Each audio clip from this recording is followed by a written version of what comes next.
રાજકોટની વાત કરીએ તો રાજકોટ માર્કેટ યાર્ડમાં ફરી ડુંગળીની હરાજી શરૂ કરવામાં આવે છે। માર્કેટ યાર્ડમાં ડુંગળીના ભાવ પૂરતા મળે તે માટે 100 વાહનોની એન્ટ્રીનો નિર્ણય લેવામાં આવ્યો છે।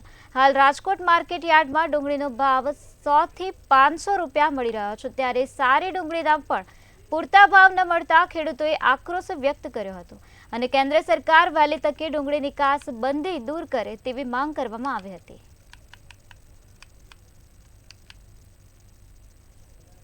ડુંગળી લઈને આવ્યો છો, આ લાડવા છે ડુંગળીના વકલ કરેલા, ભાવ પૂરા મળ્યા નથી। કેટલા ભાવ અત્યારે મળ્યા છે આપને? ભાવ મળ્યા 758 રૂપિયા, માલ છે 800 રૂપિયાનો, કારણ આ 400 માં પોહાય એમ જ નથી ખેડૂતને કોઈ રીતે જ। આજ ખર્ચા તમે જુઓ, ખાસ તો ટ્રાન્સપોર્ટેશનનો પણ ટ્રાન્સપોર્ટેશન નો શું છે, સરકારે નિકાસ બંધી કરી તો એને શું જરૂર હતી નિકાસ બંધી કરવા? ખેડૂતને તો ભાવ પૂરા મળતા નથી। યાર્ડના જે ચેરમેન છે ત્યાં રજૂઆત પણ કરી છે કે કૃષિ મંત્રીને કે નિકાસ બંધી જે કરવામાં આવી છે તેને છોડી દેવામાં આવે। નિકાસ બંધી કરવામાં ખેડૂતે શોષણ કર્યું તો 2 ગાડીઓ જેલમાં હલવી દીધા સરકારે। શું કર્યું સરકારે? રાજકોટમાં ફરી એક વખત ડુંગળીની હરાજી શરૂ થઈ છે। સીધા જ આપણે દ્રશ્ય દેખાડવા માંગીએ છીએ યાર્ડના કે જ્યાં કહી શકાય કે ડુંગળીની હરાજી છે તે શરૂ કરવામાં આવી છે। મહત્વની બાબત એ છે કે જે ડુંગળીની નિકાસ બંધીને લઈને ક્યાંક ખેડૂતો આક્રોશમાં હતા અને તેના જ કારણે હરાજી છે તે બંધ કરવામાં આવી હતી। તે હરાજી છે તે ક્યાંક હાલ ફરીથી શરૂ કરી દેવામાં આવી છે।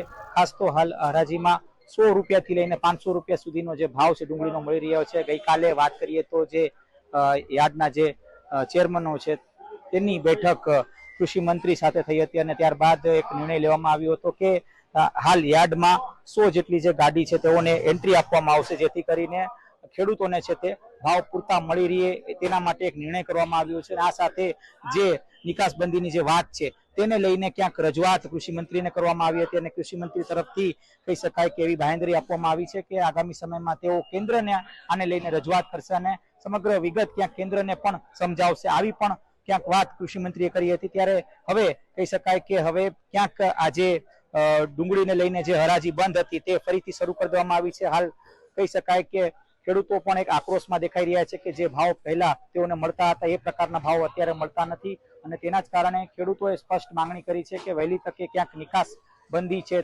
તેનાથી છુટકારો તેઓને જોઈ છે। ત્યારબાદ જ ક્યાંક કહી શકાય કે નક્કર કાર્યવાહી ક્યાંક સરકાર તરફથી થાય જેથી કરીને તેઓને ભાવ પૂરતો મળી રહે।